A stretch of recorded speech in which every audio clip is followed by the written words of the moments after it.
neuf. Brigitte Patient. J'ai consacré toute ma vie quasiment à mon travail, parce que j'ai fait différentes formations dans mon métier. C'est plus un travail sur les motivations, sur le comportement, et puis conduire, c'est aussi se conduire dans la vie en général, donc on parle souvent de la vie aussi. Comment s'appelle-t-elle? Florence Jules, elle était là hier matin.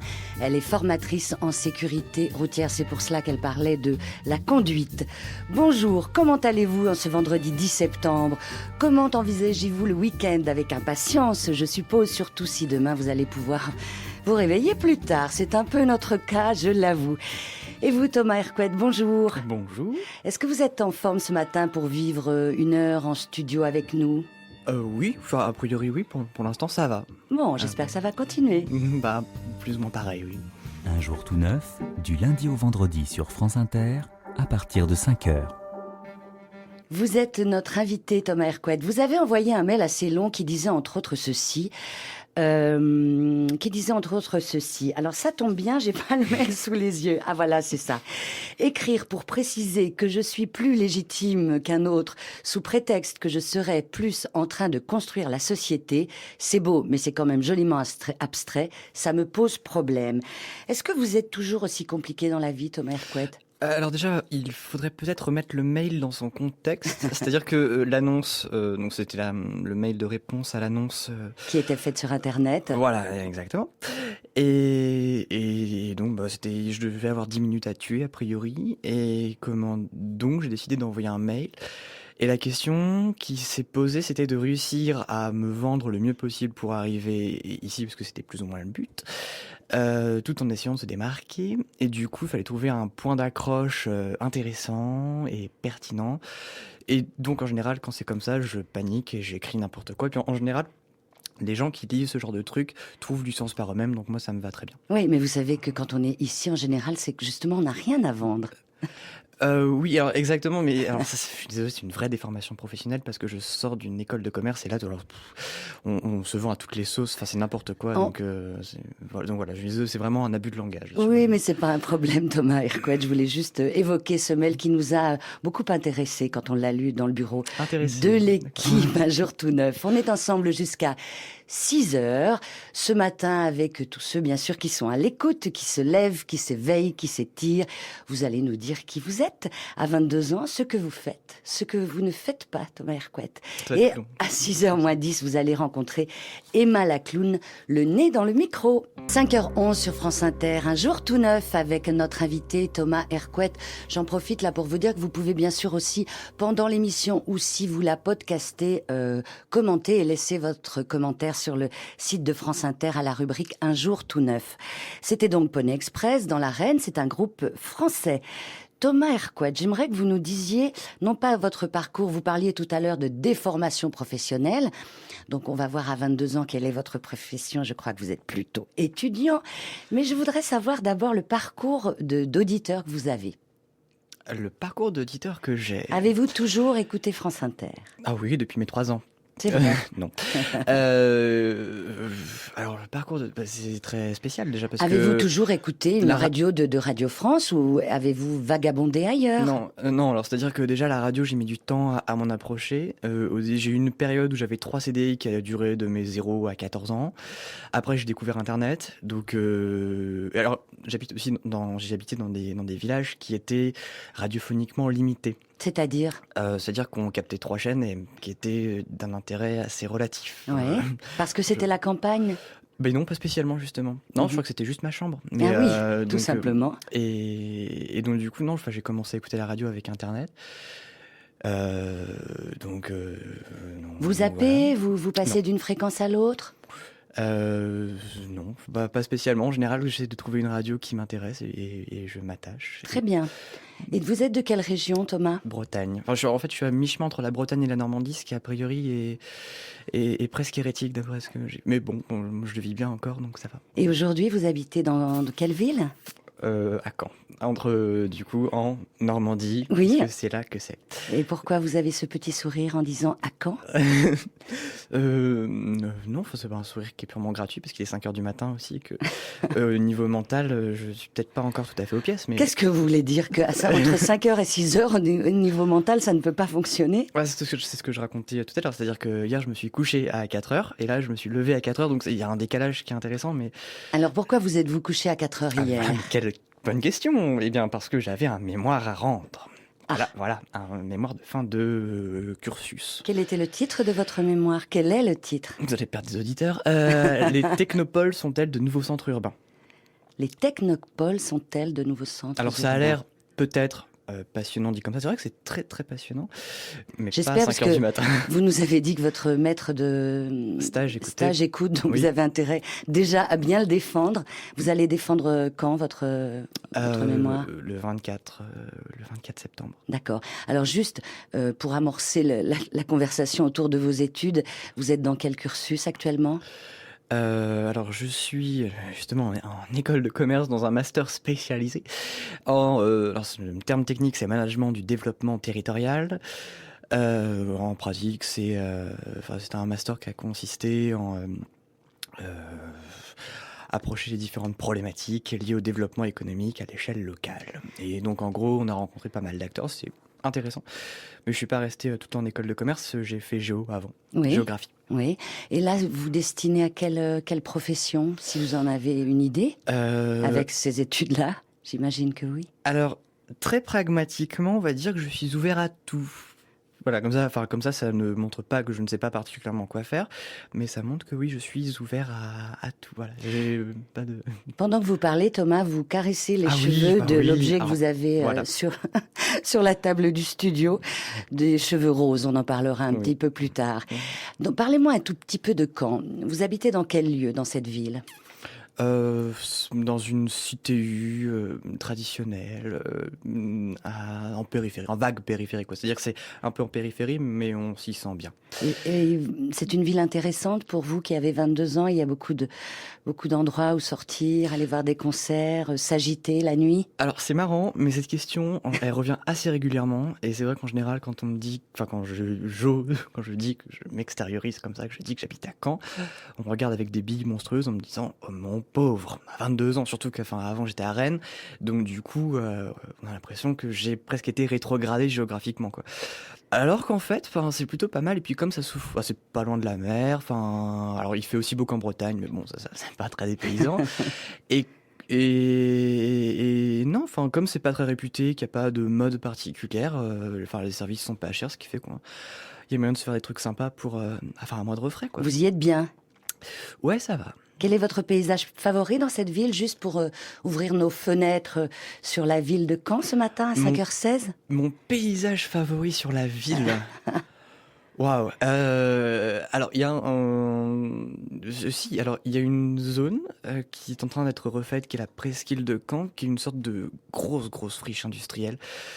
Alors à 5h du matin, s'il fait pas encore jour, ça risque d'être un peu glauque. Moi j'adore. Vous aimez les choses glauques? Oh, j'aime les choses glauques. Mais c'est-à-dire? Oh, les ambiances un peu terreuses, un peu nocturnes. Vous savez que c'est le matin. Oui, c'est très bien, comme ça fera peur aux gens dès le matin.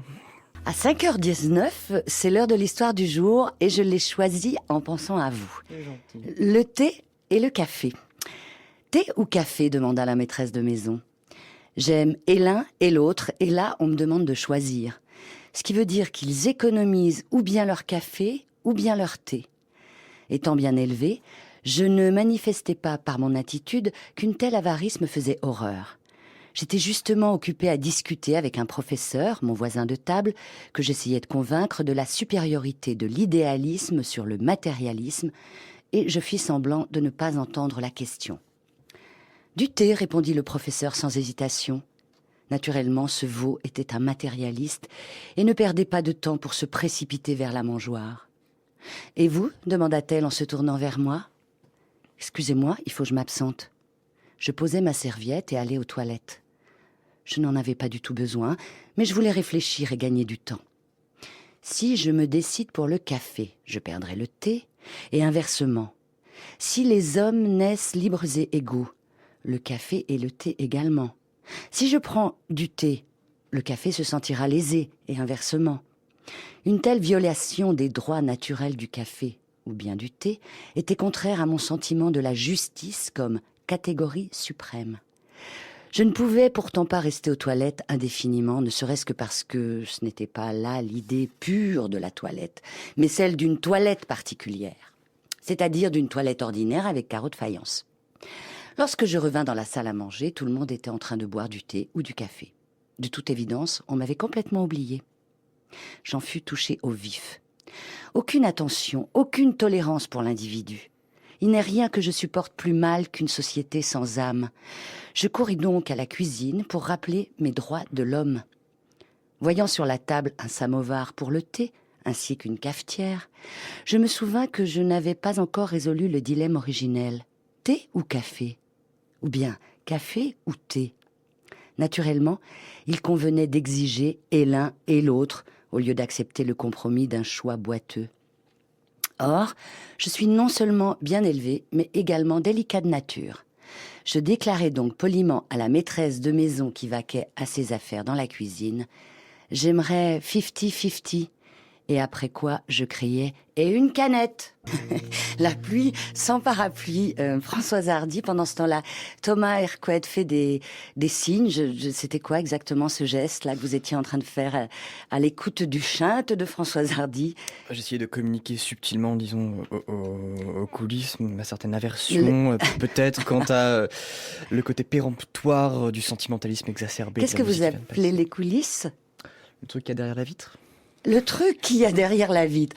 Alors, le truc, je parle pas des gens forcément en fait, c'est l'ensemble. D'accord. J'ai choisi tout à l'heure la nouvelle Thé ou Café, Thomas Hercouet, en pensant à vous, en pensant au mail que vous nous avez envoyé pour être candidat. Vous dites « je candidate » pour participer à cette émission. C'était un mail qui pesait le pour et le contre, qui donnait les arguments du pour, les arguments du contre, et finalement, pour finir, disait « oui, j'aimerais bien venir participer un jour tout neuf sur France Inter ». C'est votre caractère? C'est ce qui vous caractérise dans la vie en général? Thèse, antithèse? Ça aurait pu être le cas, mais je pense que dans mon caractère, il y a plutôt l'envie profonde et saillante, et qui, je pense, est un peu plus déterminante et déterministe, de vouloir faire mon intéressant, je pense. C'est-à-dire que c'est pour ça aussi que, d'un autre côté, je faisais ces gestes de l'autre côté, en espérant parce que d'un coup, deux minutes sans que je puisse capter l'attention, c'est vrai que c'est... C'est vrai? Ah, ça me met mal à l'aise. Ça me fout un cafard. Et avez-vous l'impression d'être intéressant, là? Il y a une différence entre être intéressant et faire son intéressant. C'est très... Enfin, il y a une nuance qui est quand même palpable. Qu'est-ce que c'est que cette nuance? C'est-à-dire que quand on fait son intéressant, on a le droit de ne pas être intéressant. On intéresse quand même, sans être intéressant. C'est-à-dire que c'est à plusieurs degrés. Et quand vous étiez enfant, vous faisiez l'intéressant de cette façon-là dans votre famille? Non. Non, parce que j'étais trop occupé à jouer au Lego et à Pokémon. Donc, non, vous êtes fils unique? Ah non. Vous êtes dans une fratrie de combien? J'ai un frère et une sœur. Et un chat, mais je ne sais pas si on compte. Ça dépend. Ça dépend de votre rapport aux animaux. Mes rapports aux animaux sont assez... comment dire... Enfin non, mais sont sains, c'est des rapports sains. Mais par contre, non, un frère et une sœur, qui eux aussi font leurs intéressants. Et vous êtes le plus jeune? Ah non, le plus vieux. C'est vrai. Donc vous avez une certaine responsabilité vis-à-vis d'eux?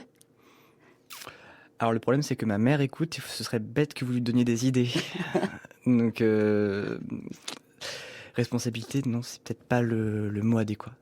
Qu'est-ce qui fait votre vie en dehors de vos études, Thomas Hercouet? Une bague de philo, 3 questions. Vous avez posé votre candidature, comme vous l'avez dit sur le mail, alors maintenant il faut assurer. Alors qu'est-ce qui fait ma vie au quotidien? Eh bien, je dirais que ce qui fait ma vie, au-delà peut-être des différents événements qui peuvent constituer un quotidien, ce sont des rencontres qui peuvent être fortuites, qui peuvent être spontanées, mais aussi réfléchies, qui peuvent être stimulées. Des rencontres qui sont de vrais échanges, c'est-à-dire qu'ils ne sont pas forcément juste un dialogue de sourds ou un dialogue un peu abrupt, mais vraiment quelque chose qui est de l'ordre du miroir, c'est-à-dire que quand je vais vers l'autre, je me retrouve et en même temps, j'ai envie de dire, je me découvre. Et ça, c'est c'est la vie. C'est ce qui vous intéresse, en allant vers l'autre, de vous retrouver. Voilà. Et non pas d'aller vers l'autre. Voilà, c'est ça. C'est à la fois échanger et se trouver. Très bien, Thomas Hercouet. Nous allons continuer cette heure en votre compagnie. Vous êtes notre invité, vous êtes auditeur de France Inter.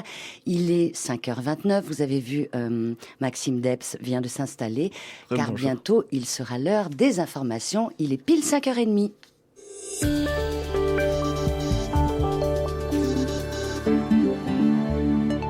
Les informations donc, Maxime Debs.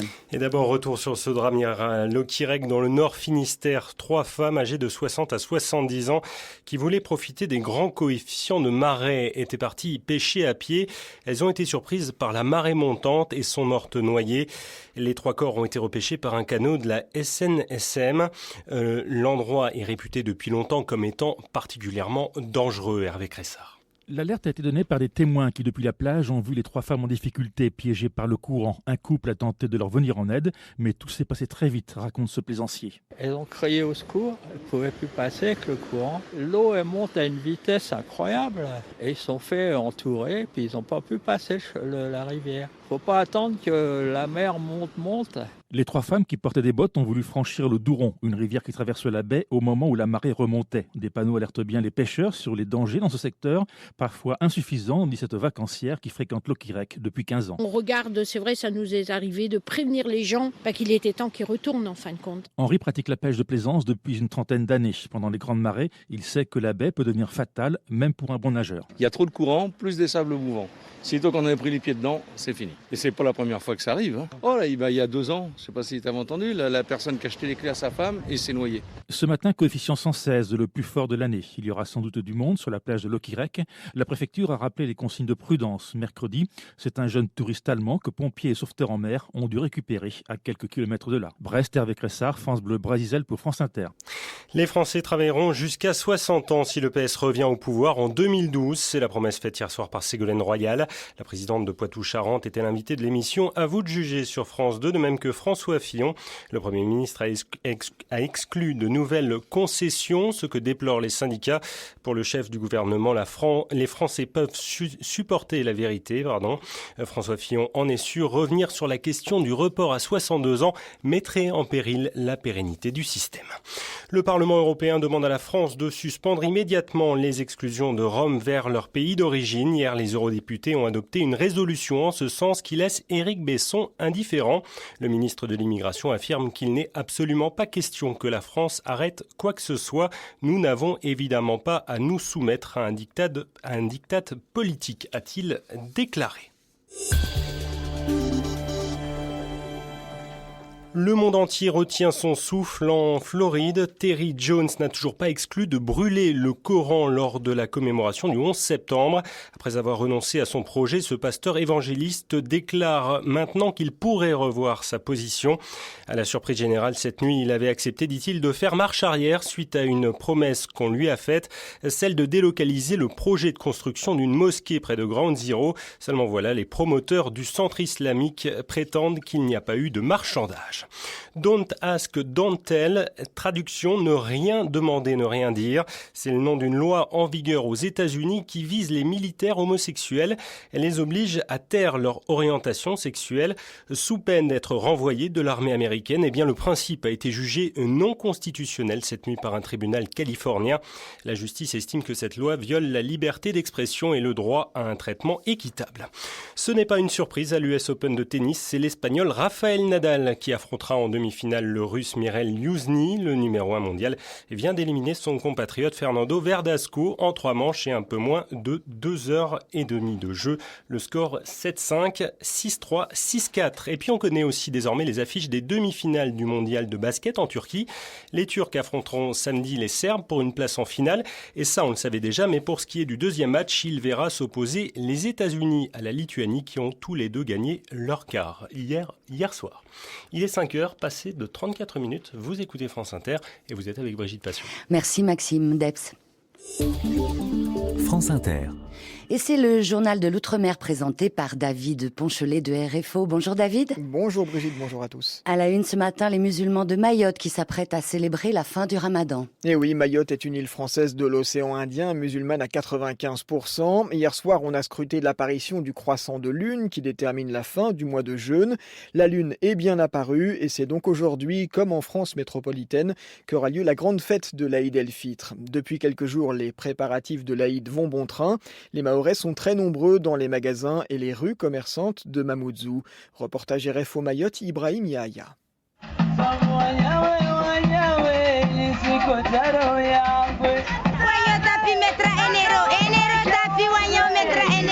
Pour faire le gâteau aussi, il faut acheter de la rivière. Pour faire le gâteau, c'est 1 euro. Les allées du marché de Mamoudzou sont noires de monde. Ils sont venus des 4 coins de l'île pour préparer l'Aïd, cérémonie qui marque la fin d'un mois de jeûne. C'est dans une ambiance de fête que se croisent clients et commerçants.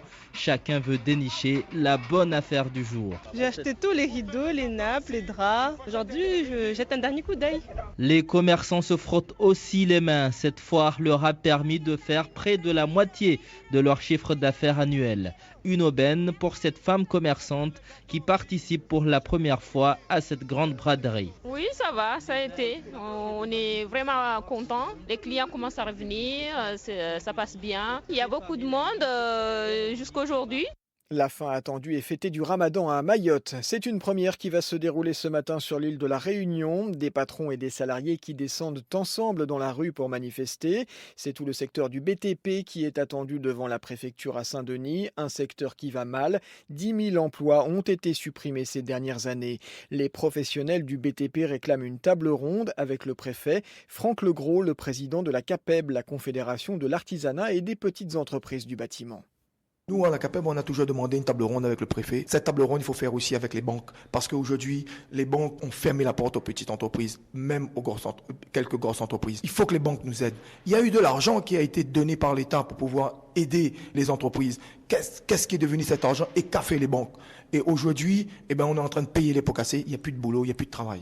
Témoignage recueilli par Philippe Borel, le préfet de la Réunion a annoncé qu'il recevrait une délégation de manifestants en fin de matinée. En bref, c'est mardi prochain à 11h en l'église parisienne de la Madeleine que seront célébrées les obsèques de Jenny Alpha. Originaire de Martinique, elle était la doyenne des comédiens français. Âgée de 100 ans, Jenny Alpha s'est éteinte mercredi à son domicile parisien. Et puis impossible de ne pas tirer ce matin un énorme coup de chapeau à Teddy Riner. Le judoka guadeloupéen a conquis hier sa 4e couronne mondiale à l'occasion des championnats du monde de Tokyo. Riner, c'est la nouvelle fierté des sportifs antillais, un beau symbole comme l'explique Christian Bonnet, président de la Ligue martiniquaise de judo. Tout le judo antillo-guyanais est très fier et nous nous sommes particulièrement reconnus dans l'action de Teddy. Teddy est comme référence pour nous et surtout pour les jeunes martiniquais et guadeloupéens. Pour cela, ça démontre bien que nous avons dans nos îles des perles rares, des diamants à l'état brut. En nous donnant les moyens en matériel, mais aussi en infrastructure, nous avons vraiment la possibilité de mettre plus d'un Teddy Riner sur les plus hautes marches. Voilà pour les infos d'Outre-mer. Très bonne journée à tous. Merci David Ponchelet. Tous les matins de la semaine, de 5h à 6h, un jour tout neuf. Brigitte Patient vous invite à ouvrir la journée en direct des studios de France Inter. Je suis contente de vous retrouver et très heureuse d'accueillir ce matin pour la première fois Emma la clown. C'est la chronique du vendredi à 6h-10, puisqu'Emma est de l'autre côté, elle peut venir s'installer. Et bien sûr, notre auditeur invité qui, comme il l'a écrit, n'a rien publié, rien créé de significatif. En bref, rien à vendre. Mais il est là, en toute logique. Vous avez évidemment retenu notre attention. Et vous voici donc Thomas Hercouet. Vous nous faites un petit point sur la première demi-heure que vous avez vécue ici dans le studio 80 de France Inter. C'est-à-dire que les débuts ont été un peu, c'est vrai, un peu brusques, un peu abrupts, quoi. C'est-à-dire que... Comment c'est un peu brusque ? Fallait s'y mettre, 5h du matin, c'est un petit peu... c'est le réveil encore, hein. Et puis finalement, dans la continuité, ça s'est stabilisé. Puis je dirais qu'après, il y a eu un rythme un peu cohérent. Puis retrouvailles effectivement d'une certaine envie d'être là, une certaine envie de se battre pour pas laisser le micro me terrasser. Puis de vous battre pour ne pas, finissez vos phrases. Pour pas laisser le micro me terrasser, quoi. Puis Puis bon, Il voilà, ne je vous pense que- terrasse plus là, Non, j'espère. non, ça va. Je pense que j'ai fait une bonne première moitié. Puis bon, j'espère que je vais finir la deuxième. Vous parlez d'un comme si c'était un match. Ah bah, c'est un sport d'être. Bon, il y a déjà quelqu'un d'autre dans le studio qui vient d'arriver, Thomas. Bonjour. Salut Thomas. Salut. Tu peux me passer la bouteille d'eau qui est juste à côté de toi, s'il te plaît? Merci. Tu peux parler normalement. Tu sais, t'es à la radio, il y a beaucoup de monde qui t'écoute sur cette radio-là. Merci. Emma Lacloun est là. Salut. On se retrouve avec Emma Lacloun à 6h-10. Pour l'instant, The Kings. À 5h42, c'était The Kings avec un titre de 66, Dead End Streets. Thomas Hercouet, on reprend juste un tout petit peu cette idée de votre, pas cette idée, votre parcours, non pas professionnel, mais d'étudiant, votre parcours scolaire.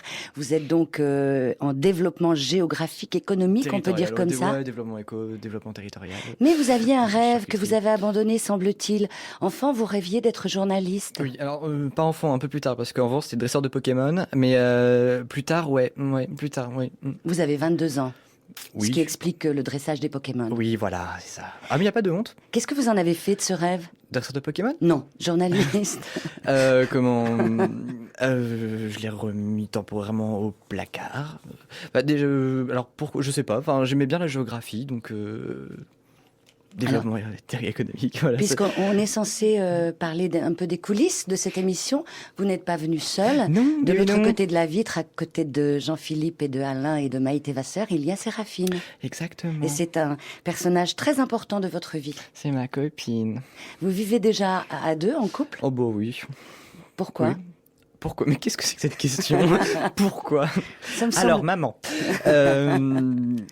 Parce que déjà, ça proposait des perspectives, disons, culturelles et de vie qui changeaient un peu du célibataire transi dans son 6 mètres carrés. Oui. Donc, déjà, matériellement, c'était intéressant. Puis bon, elle est gentille, déjà, en plus. Puis Thomas, voilà. s'il vous plaît, il y a une sorte de fossé entre cette vie d'adulte que vous menez déjà, puisque vivre en couple, c'est, me semble-t-il, un vrai choix, et puis le petit jouet qui est à côté de vos mains. Mais alors non, et c'est très intéressant. C'est donc l'objet de Thomas Hercouet. Voilà, alors l'objet en question, alors pour ceux qui n'ont pas la couleur, c'est un poney rose, un mon petit poney, on peut le dire. Oui. Voilà, c'est un poney rose alors qui brille, il y a des ballons sur ses pattes et j'ai ramené quand même, sans d'être complet, le peigne qui va avec, qui permet de brosser sa douce chevelure, qui d'ailleurs, quand on regarde bien, est une chevelure de punk.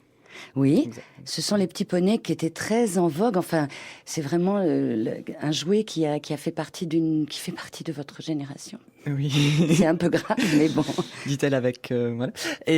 Mais oui, alors en fait, ce poney est une histoire, c'est-à-dire que c'était quand j'étais en CE2. Alors ça va intéresser 3 personnes, mais quand j'étais en CE2, on avait un camp kayak. Et j'avais trouvé un petit poney rose comme ça, voilà, par terre. Et j'aimais bien me promener dans le camp avec, en montrant mon poney rose à tout le monde. Puis je le montrais aux filles et tout, c'était rigolo. Je faisais des chansons avec. Des fois, je le mettais comme ça, puis je faisais de la guitare. Enfin, c'était avec ses cheveux, je faisais de la guitare. Des fois, c'était assez. Et du coup, c'est resté. Donc, du coup, on me fait encore des blagues dessus sur ce poney. Et dans votre appartement, il est en exposition dans une vitrine? Alors, dans une vitrine, non, parce qu'on a quand même un appartement d'étudiant. Donc, niveau vitrine, c'est pas encore trop ça, mais oui, enfin, il traîne dans l'étagère avec un E majuscule, c'est-à-dire là où on a toutes nos œuvres, tous vos trésors. Voilà, nos trésors, voilà. Thomas Hercouet, il y a à côté de vous, en face de vous très exactement, Emma Lacloun qui va venir mettre son nez dans le micro juste après Germaine. Germaine sur France Inter, c'est Thomas Fersen. C'est Germaine, c'est Thomas Fersen, il est 5h49.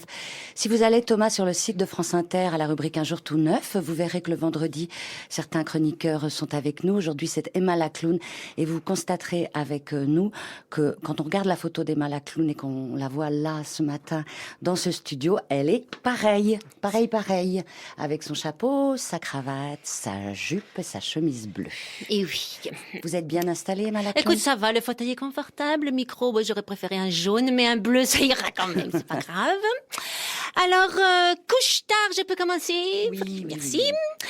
Si tu comprends pas des choses, Thomas, tu m'interromps, sans problème. Hein. Couche tard, d'insomniaqueux, insomniaqueuse, lève-tôt, lève-tote, bonjour. Thomas, inconnu uniquement des leftards et des auditeurs d'Europe 1, bonjour. Brigitte, être ô combien patient, bonjour aussi. On est donc le 10 septembre 2010, il est 5h50, pile. Le soleil se lève dans exactement... Attends, je calcule de tête, c'est un petit calcul à faire.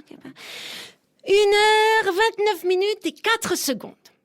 2 secondes, bon, approximativement. Bon. Ce 10 septembre, comme tous les 10 septembre... Thomas, nous sommes la Sainte Inès. Et parce que c'est la Sainte Inès, j'ai décidé de vous écrire une histoire. Alors, je vois à ton regard ébobie, Brigitte, être combien patient, que tu te demandes, mais pourquoi donc la Sainte Inès m'a donc inspiré une histoire? Oui. Et parce que Inès, quand j'étais petite, c'était ma grande copine. Ah oui. Elle était chilienne, de papa et de maman chiliens de 1975, et les Chiliens qui habitaient à Strasbourg en 1975, ça s'appelait à l'époque des réfugiés politiques. Aujourd'hui, je ne sais pas comment on appelle ça, je sais pas, j'ai aucune idée. D'ailleurs, à ce propos, Thomas, Brigitte, vous avez entendu parler de l'histoire des mineurs au Chili, là? Qui sont coincés, là? Ouais. À moins 700 mètres sous terre, là, t'as vu ça? Moins 700 mètres, c'est quand même 2 fois la tour Eiffel, là. 2 fois la tour... Bon, à l'envers, évidemment, il faut descendre, c'est moins fatigant, mais enfin, quand même, 2 fois coincés. Sous terre pendant plusieurs mois, à moins 2 tours Eiffel, moi je sais pas, mais en même temps, tu vois, je crois, Brigitte, qu'il faut quand même positiver parce que d'accord, ils sont coincés dans leur outil de travail pendant plusieurs mois, mais c'est quand même pas une mine de charbon. Eh non, c'est une mine de cuivre, il fait beaucoup moins noir. Alors évidemment, il y en a qui disent, oui, mais pendant qu'ils sont coincés, ils sont pas payés. Mais qu'ils en profitent pour y passer leur temps de vacances. Je sais pas, mais avec le tuyau, comme ça, là, ils ont installé un tuyau très très long, n'est-ce pas? Ils pourraient leur faire parvenir des objets, je sais pas, des occupations de vacanciers, je sais pas moi, un barbecue, des cannes à pêche, des objets, comment on appelle ça, des jeux de plage, je sais pas, des raquettes de badminton, de la crème solaire, des glaces à l'eau, un baby-food, je sais pas. Et puis si jamais vraiment ils ont pas envie d'y passer leurs vacances, ça peut se comprendre, hein. Chacun ses habitudes, et ben peut-être s'ils peuvent quand même travailler clandestinement, tu vois. Par exemple, fabriquer des casseroles. Bah, c'est une mine de cuivre, hein, quand même, tu vois. Puis à leur sortie, comme ça, ils pourraient vendre des batteries de cuisine, tu vois, pour rattraper le retard, bien sûr. Bon, excusez-moi, pardon pour cette petite parenthèse. Je vais donc vous raconter l'histoire que j'ai écrite spécialement pour la Sainte Inès, ma copine du calendrier chilien. En fait, pour finir sur les chômeurs... J'ai dit chômeurs? J'ai dit chômeur? Oui. N'importe quoi, oh là là, c'est le matin. Alors, je voulais dire mineur chilien, j'ai failli dire chômeur malien.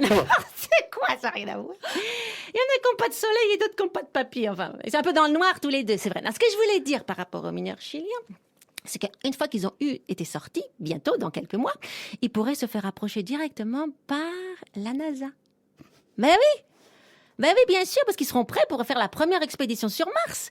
Parce que enfermés dans une capsule pendant, comme ça, 11 mois aller, 11 mois retour à manger du civet de lapin séché, de l'eau en tube et des kilos de pruneaux, là, ils sont prêts, hein, les mineurs. Excusez-moi, voilà mon histoire écrite spécialement pour ma Sainte Inès du calendrier. Alors, juste encore une dernière parenthèse, pardon, si mon histoire, elle commence pas par « Il était une fois ». Parce que si tu commences une histoire « Il était une fois », à 5h53, il retourne direct se coucher, les lève-tôt, lève-tot. Non, mon histoire commence par « 22, lève-la, maman !» s'écrièrent Loubia, Tipsief, Léine, Rebecca, Mariam, Nicolai, Inès, Joanne et Elena, Fatou, Azam, Anayatola et son cousin Mohamed, Seydou, Moussa, Victoria, Moriba, Omar, Djibril, Zoé et ses petits frères, Aruna et Milan, Josip, Bachir, Timito, Django et sa sœur Brenda, ce 10 septembre 2010 à 5h54. Bonne journée.